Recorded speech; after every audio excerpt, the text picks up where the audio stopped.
또 진여의 용이란 진여의 용이 용대죠. 용대할 때 대가 진여예요. 부처님 마음이에요, 보면은. 그렇게 적용해서 보면 이제 조금 적용이 될 거예요, 보면은. 진여의 용이라 이른바 모든 부처님이 본디 인지에서, 이 인지라고 하는 표현이 이것도 중요한 표현입니다. 그 인지라고 하는 것은 수행을 시작하는 자리예요. 수행을 시작하는 자리. 인이잖아요, 인. 그러니까 인지, 그 원각경에 보면 인지 법행이라고 하는 말이 있어요. 그 인지는 수행이 시작되는 마음자리가 인지야, 인지. 응? 그러면 수행이 시작될 때 우리 불자들은 누구의 법을 가지고 해야 돼요? 부처님의 법이죠, 보면은. 그 부처님의 그 땅 지자인데 그 땅은 대조와 같은 마음을 이야기해. 인심으로 하면 예? 인심으로 하지. 인심이요? 마음 심자를 붙이면 그건 너무 재미가 없잖아. 이제 그 반야성 부살님 같이 평범한 사람은 그런 표현이 좋을지 몰라도 수준인데 사람도 조금 달리 피웠어야 안 되겠어요, 보면. 그래서 이제 수행을 시작하는 그 자리에서 부처님의 마음자리, 그것을 실천하는 게 행위에 보면. 그러니까 인제 법행이라고 하는 건 부처님 마음자리에서 부처님의 마음, 그것을 보고 보살행을 해나가는 것, 그 부처님 마음을 실천하는 것, 이게 수행이에요, 보면. 그러니까 이걸 인지법행이라고 이야기를 하거든, 인지법행.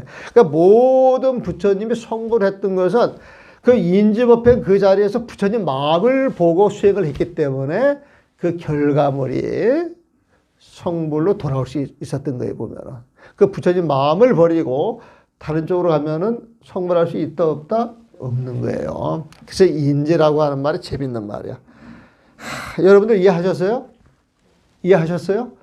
나는 이거 인지를 이해하는데 시간이 좀 걸렸어요. 몇 달이 걸린지 몇 년이 걸린지 모르겠는데, 인지 법행이라고 하는 말이 나오는데 이 한문을 보고 그 뜻이 드러나야 되는데 처음 볼 때는 감이 안 잡히는 거야. 이게 전부 이게 조립이 돼가지고, 그러니까 이 한문 글을 번역할 때는 전체 글 뜻이 들어와 가지고 통해야 이제 그런 번역을 하는 거예요, 보면은. 통하지 않으면 이제 문장을 따라간단 말이에요, 보면은. 근데 인지가 묻고 이러면 이제 이게 화두야. 인지가 묻고 이제 이게 화두예요, 보면. 응? 그러면 이렇게 앉아 있어도 그게 촥 앞에 나타나는 거야. 누워자도 머리밭에 떡 같이 있는 거예요. 꿈을 꿔도 그게 탁 나오는 거예요. 그냥 오매일리 하는 거예요, 보면. 근데 어느 날 순간 착 풀어져, 보면. 그렇게 해서 풀어지면은 완전히 내 거. 어디 가서도 인지법칙을 내 마음대로 풀어먹을 수 있는 거예요. 그래서 화두라고 하는 것은 그냥 줘서 받은 화두를 관습적, 관행적으로 하는 건 화두가 아니에요. 화두라고 하는 건 시급히 내 앞에서 해결해야 할 일이 화두야. 해결해야 할 일이 화두에 보면은. 근데 간간히 화두를 참고한다 그래가지고 운전을 하면서 화두를 챙겼다라고 하는 사람들이 있죠. 그러다 사고 날 뻔했다 이런 소리 하는 사람들이 있어요, 보면. 밥을 하다가 화두 참고한다고 이먹고 하다가 밥을 새카맣게 태웠다고 하는 사람들도 있어요. 밥을 할 때 밥하는 사람은 밥을 하는 게 화두예요, 보면. 운전할 때 그 사람에게 화두는 운전에 집중해서 하는 것이지, 그 자리에서 이먹고 이게 망상이란 말이에요, 보면. 이게 망상이에요. 그래서 화두라고 하는 것은 당장 내 앞에 주어진 일을 100% 몰입해서 해결해 나가는 것이 화두예요, 보면. 당장 내 앞에 있는 일에 딱 100% 몰입을 하게 되면 다른 생각이 일어나요, 일어나지 않아요? 안 일어나는 거예요, 보면. 그게 화두예요. 그래서 우리가 화두를 가지고 따르고 화두 공부를 한다라고 하는 것은 평상시 생활 속에서 집중력 100%를 드러내기 위해서 연습하는 거예요, 연습. 무슨 말인지 아시겠어요, 보면은? 그래서 그런 연습을 하기 위해서 화두라고 하는 방편을 가지고 하는 이야기. 정말 공부하려고 하는 사람이 생사를 해결하기 위해서 목까지 이러다가 딱 어떤 계기가 주어지면은 그 속에 쑥 들어가는 건 이게 진짜 화두하는 거예요, 보면. 그러니까 염화도나 송화도는 화두하는 거 아니에요, 보면. 화두라는 쪽 신용을 내면서 시절 인연을 기다리고 있는 것이 진짜 화두하는 것은 아니다. 이게 또 가름이 되셔야 돼. 이게 또 가름이 안 되면은 엉터리 화두한다고 10년, 20년 세월 보낸 사람들이 엄청나게 많아. 나 역시 초창기엔 다 그랬으니까. 이게 경험이거든, 경험 보면. 그러니까 진정의 종이란 이른바 모든 부처님 본디인지에서 이 수행을 하는 자리예요. 자비로운 큰 마음을 일으키고 모든 중생을 부처님 마음속에 들어가야 하겠다. 우리 금강경 보게 되면 수보리가 부처님한테 법을 청하잖아요. 선현기척, 선현 수보리가 일어나가지고 법을 청하는 거예요.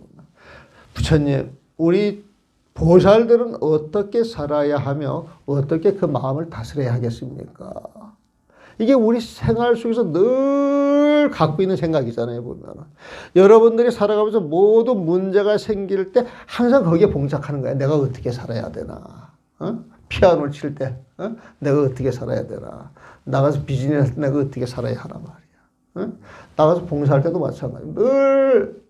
근데 어떻게 살아야 하나? 여기서 받고 말하면 자기 마음을 다스리는 거잖아요, 보면. 이게 운하항복기심. 어떻게 그 마음을 항복받아서 내 마음대로 다스릴 수 있겠느냐. 그 마음을 항복받는다, 이 소리는 내 마음이 야생마처럼 날뛰니까 탁 잡아가지고 날뛰지 못하게 수능을 시켜야 돼. 그 마음을 항복받아가지고 그걸 다스려야 되는 거예요, 보면. 응원하죠. 어떻게 이 세상에 머물러 살아야 할 것이며, 어떻게 항복기심, 그 마음을 항복받아서 다스려야 하겠습니까? 이걸 정리하면 어떻게 살아야 하며, 어떻게 그 마음을 다스릴 수 있겠습니까? 그러니까 부처님이 딱 이야기를 하잖아요, 보면. 선현기초문 다음에 나오는 그 문장이 대승종종. 대자, 그럼 뭐예요? 부처님 마음이야. 승은 부처님 마음에 올라타는 거예요. 올라타는 거. 부처님 마음속에 들어가는 거예요. 보면. 부처님 마음속에 착 들어가가지고 드러나는 모든 법은 올바른 법이에요. 그런 법이에요. 그래서 정자. 그 법은 최고예요. 2등이에요. 최고 종자. 그러니까 대승종종이에요. 대승종종. 부처님 가르침에서 최고 올바른 법으로서 으뜸가는 법, 그걸 금강경 3장에서 이야기를 한단 말이에요, 보면. 근데 그 내용을 정리하면 간단하잖아요, 보면. 보살은 모든 중생을 그러죠, 모든 중생을. 시작에 우리 가족, 우리 애기, 내 편 이게 아니고 모든 중생을 부처님 세상에 들어가게 하되, 부처님 마음으로 들어가게 하되, 그게 무여열반이잖아요, 보면. 모든 중생을 무여열반에 들게 하되, 무여라고 하는 건 번뇌가 하나도 없는 거야. 번뇌가 하나도 없으면 쌍차잖아. 진공이잖아, 진공. 텅 빈 마음. 그 마음을 열반이라, 열반 보면. 열반이야, 보면은. 그래서 번뇌가 없는 열반, 그 부처님 마음자리, 부처님 세상에 들어가게 하되, 그러니까 모든 중생을 부처님 세상에 들어가게 했다 그러면 모든 중생을 제도한 거예요, 보면은. 제도한 그 자리에서 한 중생이라도 제도했다는 생각을 내야 돼요? 내지 말아야 돼요? 내지 말라 그래서. 한 중생도 제도했다라고 하는 생각을 내지 말아야 하니. 그러면서 하는 이야기가 한 중생이라도 제도했다라고 하는 마음을 내면은 뭐가 있어요? 아상이 있어. 나라는 모습에 집착하는 게 있어. 하는 것 아상이 있기 때문이다. 아상이 있으면 보살이라 한다 안 한다? 안 해요, 보면.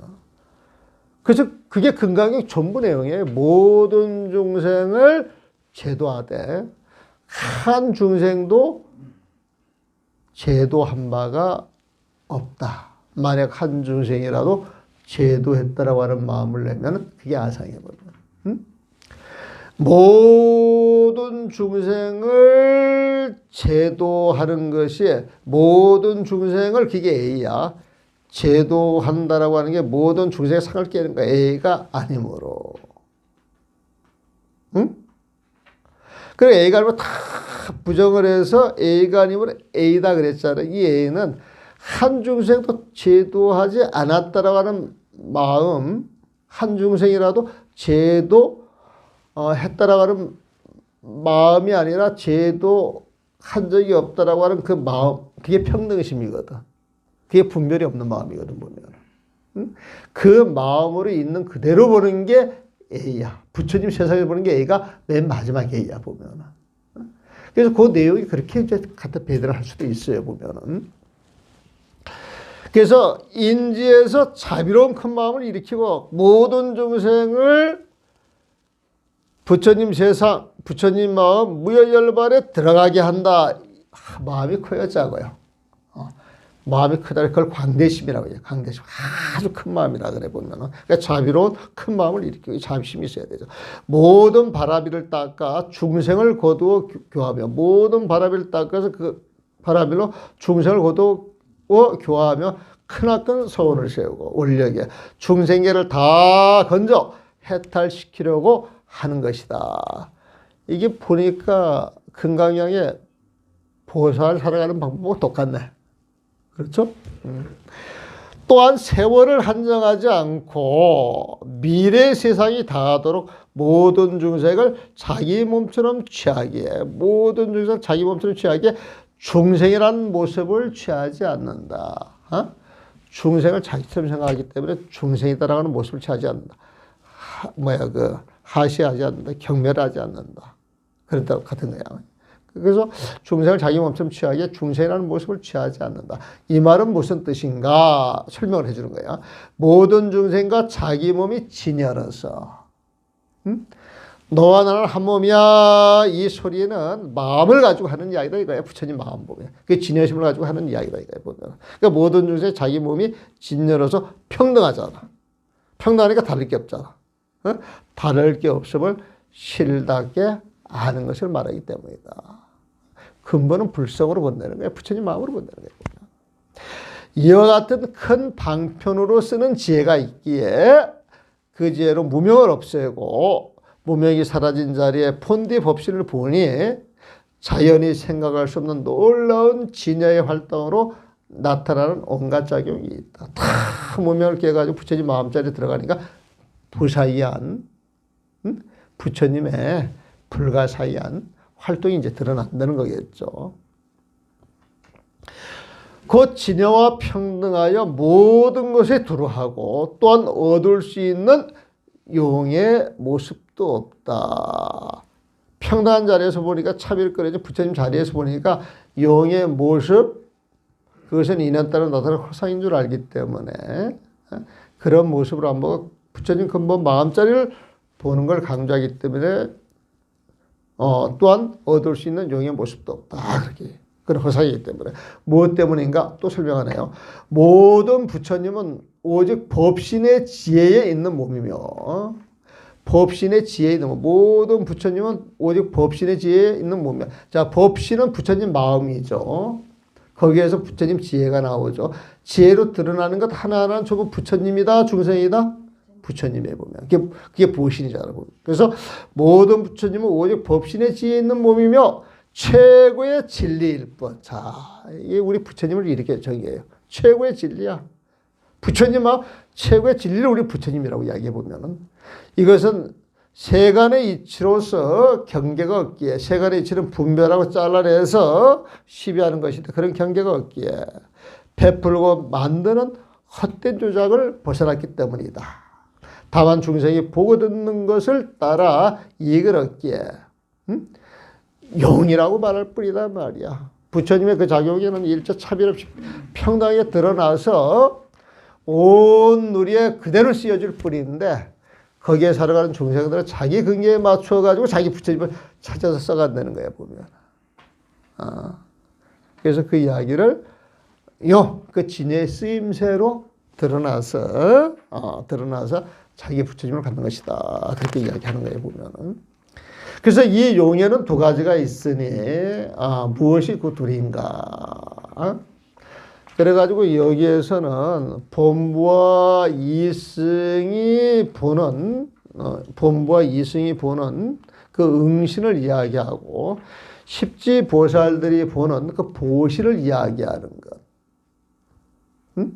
그래서 이 용대는 원래는 그 용대라고 하는 것은 원래는 응신에 해당이 되는데 보살한테 적용이 될 때는 보신으로도 이야기할 수도 있다. 그런 이야기를 또 하네 여기서는. 상대지만은 중생이 가지고 활용하면은 그거는 응신, 화신이 되는 거예요 보면은. 하나는 경계를 분별하는 시기에 기대어 중생의 의식에 기대어 의식에 의지하여 본부와 이승이 본 것을 응신이라고 한 것이다. 전식이 나타난 사실을 알지 못하게 자기 마음이 그런 부처님을 만들어낸 것인데 그걸 몰라. 밖에서 왔다고 보고 한정된 세계 십자가의 진실을 다 알 수 없기 때문이다. 그래서 응신이라고 이야기를 했대. 그러니까 우리가 나만의 부처님 하면은 그 부처님이 밖에서 온 줄 착각을 하고 있다는 거야. 본부하고 이승은. 사실은 자기 마음자리가 그런 인연을 풀려가지고 그런 부처님을 드러냈을 뿐인데 그걸 모른다는 거예요, 보면은. 또 하나는 업식에 기대요. 그래서 업식이라고 하는 것은 차원 높은 마음자리에 보면은 모든 보살이 도 닦을 마음을 내는 것에서부터 보살의 마지막 수행 단계까지 해서 본 것을 보신이라고 한 것이다. 보신은 헤아릴 수 없이 많은 색이 있고 온 세상에 보신이라고 그랬죠. 그러니까 헤아릴 수 없는 모습이 있어. 헤아릴 수 없이 많은 색이 있고 그 색에 헤아릴 수 없이 많은 모습이 있으며 그 모습에 헤아릴 수 없이 많은 좋은 것들이 있다. 다 좋은 거야. 머물고 기대는 가보도 또한 헤아릴 수 없이 많은 온갖 장엄이 있고 지금 극락세계 이야기하는 거예요. 극락세계. 극락세계라고 하는 건 부처님 마음속에 드러나는 그 세상. 그게 극락세계잖아요. 보면은. 그러니까 아미타경 보면 이제 이런 걸 막 이야기를 해준단 말이야. 그러니까 온갖 장엄이 있고 어떤 곳에도 나타나니 곧 그 끝이 없고 다음이 없기에 한정된 모습을 벗어난다. 그 감흥한 곳을 따라 늘 머무를 수 있기에 망가지거나 잊어버릴 것이 없다. 이와 같은 공덕이 모두 모든 바람일과 번뇌 없는 보살에게 훈숙과 생각할 수 없는 놀라운 훈숙으로 이루어져 헤아릴 수 없이 많은 즐거운 모습을 다 갖추었으므로 이 극락에 보신이 된다고 말한다. 극락세계는 사실 보신이 드러난 세상이 보신이 드러난 세상. 이런 입장에서 보면은 또 본부가 본 것은 거친 세계니 여섯 갈래 육도 중생의 나쁜 길을 따라 저마다 보는 게 달라서 온갖 유형으로 즐거운 모습을 받는 것이 아니기에 응신이 된다고 한다. 온갖 유형으로 즐거운 모습을 받는 게 보신인데 그런 게 아니고 자기한테 맞는 부처님만 찾아가요 보면은. 그래서 응신이 된다고 한다. 다시 처음 도 닦을 마음을 낸 보살들이 초발신 보살들이 본 것은 진열하는 법을 깊이 믿기에 부처님 마음을 깊이 믿기에 조금이나마 보신을 보는 것이다. 그 세계의 모습과 장엄 따위의 일들은 오고감이 없으며 그 세계의 모습과 장엄 따위의 일들은 오고감이 없으며 분별될 수 있는 한정된 모습을 따라 오직 마음에 따라 나타날 뿐 진열을 떠나지 않았다는 사실을 한다. 그러나 이 보살은 아직 스스로가 분별하고 있으니 이는 법신의 위치에 들어가지 않았기 때문이다. 원래 십지보살을 법신보살이라고 이야기를 합니다. 부처님 마음자리에 있는 보살에 보면은. 근데 십지보살은 아직 무명이 안 깨졌어요. 무명 자체가. 그래서 우리가 법신보살이라고 이야기를 하지만은 법신과 같은 비슷한 단계에 들어가 있어서 법신보살이지 진짜 법신은 아니야. 진짜 법신은 아니에요, 보면은.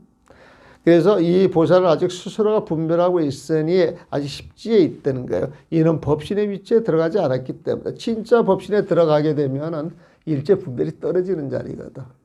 그래서 요걸 이런 식으로 가닥을 쳐가지고 이제 봐야 되는 거야. 그런 식으로 이제 가닥을 치지 않고 글을 보면은 이 글이 굉장히 복잡한 글이 되어버릴 수가 있겠죠. 만약 맑은 마음을 얻는다면 보는 바가 미묘하며 그 작용이 차츰차츰 뛰어나다가 보살의 수행 단계가 다 끝나면은 보는 경계가 다할 것이다. 업식을 벗어나면 보는 모습이 없다. 왜냐하면 모든 부처님의 법실은 서로가 세계의 모습으로 서로 보이는 일이었기 때문이다. 자, 이 말은 어려운 거예요. 이건 오문을 한번 보면 더 좋아요. 약득 정십, 마장 맑은 마음을 얻으면은 우리가 십지보살을 이야기할 때 1지, 2지, 3지, 4지, 5지, 6지, 7지, 8지, 9지, 10지를 이야기해 보면은 그래서 화학령에서는 일지, 저 초지를 환희지라고 이야기를 하는데 이 기실론에서 저 앞에서 이 환희지를 정심지라고 이야기를 해요. 정심지 보면. 정심지. 그러니까 이제 이 수행을 통할 때 십신이 있어 처음 믿음을 내어 보면은 처음 불법에 대한 그 믿음을 내게 되면은 그 믿음을 통해서 부처님의 그 마음에 안주하는 게 십주야, 십주. 어? 그 믿음도 10가지로 나눌 때는 십신이 돼 보면 부처님 마음에 떡 완전해서 너무 좋아. 그 부처님과 하나가 돼가지고 부처님의 행이 드러나는 게 보살행이야 보면 그게 십행이야, 십행 보면. 응? 그 부처님 품에 안겨가지고 보살행을 실천하게 되면 온갖 공덕이 거기서 생겨나겠죠. 어? 이 공덕을 혼자 갖고 즐겨야 돼요. 그 공덕도 허상인 줄 알고 주어지는 인연에 다 보내줘야 되는 거예요. 그래서 모든 인연을 보내주는 게 회양이에요. 그 십회양이라고 해요. 십회양 보면은. 그래서 모든 게 회양이 돼가지고 내 거라고 하는 생각이 싹 사라지는 거야. 아상이 사라지는 거야. 분멸되는 법 자체도 분멸하는 그것까지 사라져 보면은. 사라져 보면은. 그래서 아공 복공이 되네. 아공 복공이 사라져 보면은. 아공 복공이 돼가지고 마음이 이제 밝고 깨끗해졌어 보면은. 그 자리가 이제 정심지야. 이게 초제 들어간 거예요 보면. 그러면 그 정심지에 딱 들어가가지고 소교 미묘 딱 보는 바 그 세상이 미묘해. 부처님 세상하고 너무 같은 거예요 보면. 어? 그래서 기용 전승이야. 그 자리에 쓰이는 그 쓰임새 하나하나가 전승이야. 시간이 흘러가지고 톡 뛰어나. 점차 올라가는 거예요. 2지, 3지, 4지, 5지로 올라가는 거야. 기용이 전승이야 보면은. 그 미묘 그 자기의 차츰차츰 뛰어나다가 어디까지냐? 보살지지. 저 십지보살 그 경계까지 올라가가지고 그 경계까지가 올라가지고 수행이 끝나는 거예요 보면. 근데 초지부터 십지까지 이 보는 게 있어요. 초지의 경계에서 보는 게 있고 이지의 경계에서 보는 게 있고 7지 무상 방편지에서 보는 경계가 있고 8지 부동지에서 보는 경계가 있고 그 다음에 이제 선운지 법운지 10지에서 그 보는 경계가 있어요. 아직 이 십지보살 여기에는 이거 좀 어려운 이야기인데 7지까지는 구생아가 있고 8지부터 10지까지는 구생법이 있다라고 이야기해. 그러니까 아공, 복공도 6식, 7식에서 끝나는 게 있고 8지에 들어가면 또 8지가 작용하는 그러니까 나와 그 법이라고 하는 게 있어. 이건 무명이 생기면서 천부적으로 갖고 있기 때문에 구생, 태어날 때부터 내가 있는 거야. 그게 구생아. 태어날 때부터 법이 있는 거야. 구생법이야 보면은. 그 구생아공이 되고 구생복공이 돼야 십지 단계를 끊고 이제 부처님 세상으로 들어가는 거예요. 보면 들어가는 거야. 지금 그 이야기를 간략하게 써놓는 거야. 지금 설명하는 게 복잡하죠. 그냥 그 내용만 읽으면 돼. 만약 맑은 마음을 얻는다면 딱 초지에 들어간다면 보는 바가 미묘하면 너무 좋은 세상이야. 부처님 세상 똑같아. 그래서 그 자리부터 이제 법신보시라는 이야기야. 그 작용이 차츰차츰 뛰어나다가 기용 전서 차츰차츰 뛰어나다가 보살의 수행 단계가 다 끝나면 보살지짓 보살이 수행하는 그 마음자리가 보살지인데 그게 십지까지 다 끝나게 되면은 견지 구경이야. 딱 그 세상을 보는 그 경계가 싹 끝나버려. 이제 보는 경계가 사라졌다 이 소리야 보면. 그래서 무명이 탑화돼가지고 업식을 벗어나면 양리 업식 이게 무명 업식이에요. 업식을 탁 벗어나면은 구생아조차도 사라지고 구생법조차도 사라졌기 때문에 주객이 싹 사라지는 거야. 주객 자체가. 주객 자체가 사라져. 오로지 평등한 마음, 탁 마음만 쫙 남는 거예요 보면은. 그래서 턱 및 마음 그 자리에는 어떤 경계도 없기 때문에 보는 모습이 없어. 보는 모습이 없다. 이야기를. 왜냐하면 모든 부처님의 법신은, 자, 법신 알죠? 모든 부처님의 법신은, 모든 부처님의 마음은 그 말하고 똑같잖아. 마음은 서로가 세계의 모습으로 서로 보이는 일이었기 때문에 아무것도 없는데 어떤 경계가 있어? 어떤 색에서 볼 거냔 말이야, 보면. 그래서 어떻게 서로가 세계의 모습으로서 서로 보이는 일이었기 때문에 주객이 다 사라져가지고 텅 빈 충만 그 마음만 남아있는 것이다. 이렇게 딱 설명하니까 질문을 해요, 보면은. 이 질문은 다음 시간에 하도록 하겠습니다. 보면. 질문 있으면 질문하시죠.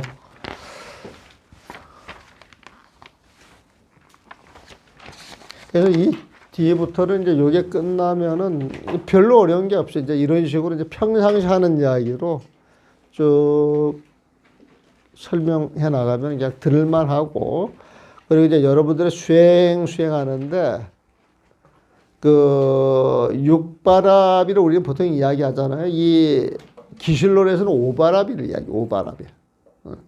그 오바라비를 이야기하는데 선정과 지혜를 하나로 묶어요, 보면. 그래서, 육바라비 수행을 해야 되는데, 선정과 지혜를 묻기 때문에 오바라비밖에 안 돼, 보면. 그래서 선정은 여기서 그칠 지자를 쓰고, 지혜, 비빠사라는 볼간자를 써요, 보면. 그러니까 지가는 이제 교수 이야기. 요거는 다른 말로 하면은 선정과 지혜를 함께 닦는 거예요, 보면.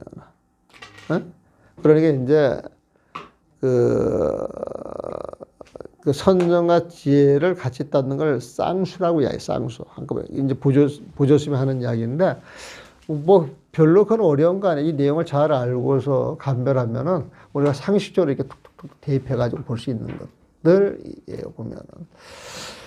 질문 있으세요? 없으면 여기서 마무리하겠습니다. 수고하셨습니다.